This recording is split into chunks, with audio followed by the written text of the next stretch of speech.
16/5/2025 বিগত সরকারের কাছে এই সেন্সাস চালু করার জন্য প্রয়োজনীয় চিঠি এসেছিল।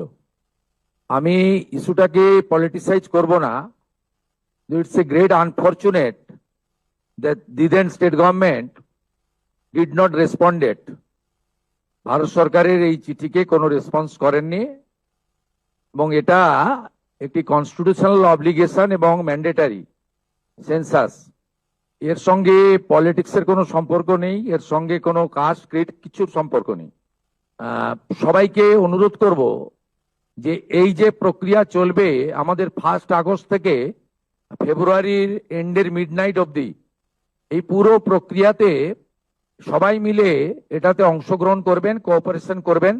যে 1 আগস্ট থেকে আমাদের 15 আগস্ট পর্যন্ত আপনারা সবাই এটা করবেন এবং তারপরে আপ টু 14 সেপ্টেম্বর পর্যন্ত এই যে স্কোপটা আছে সেটা আপনারা সবাই কাজে লাগাবেন। তাতে এবারে প্রথম ডিজিটালি হচ্ছে, আর আমাদের সেলফ এনুমারেশন করার একটা স্কোপ যেটা এর আগে ছিল না সেটাও আমরা পাচ্ছি।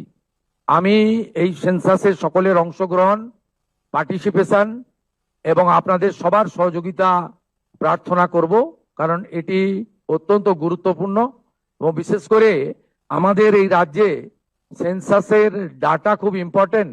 কারণ আমাদের রাজ্যে প্রায় অ্যাপ্রক্স 600 কিলোমিটার বর্ডার এলাকা বাংলাদেশের সঙ্গে, সেখানে ফেন্সিং না থাকার জন্য এবং আর্লিয়ার স্টেট গভর্নমেন্ট বিএসএফ কে ল্যান্ড না দেওয়ার ফলে আমাদের রাজ্যে অনেকটা ডেমোগ্রাফি চেঞ্জ হয়ে গেছে। আপনারা কয়েকদিন ধরে টিভিতে দেখছেন যেভাবে বাংলাদেশ বর্ডার এলাকাতে মানুষজন ফিরে যাওয়ার জন্য লাইন দিচ্ছেন।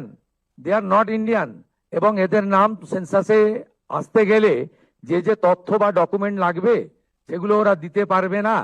তাই সেন্সাস খুব ইম্পর্টেন্ট আমাদের রাজ্যের জন্য এবং যারা সেন্সাসের দায়িত্বে থাকবেন তারা যাতে সুন্দরভাবে অত্যন্ত সুনির্দিষ্ট সময়ের মধ্যে এই কাজটা করতে পারেন, সেই জন্য স্টেট গভর্নমেন্টের পক্ষ থেকে ঐকান্তিক আবেদন জানাবো।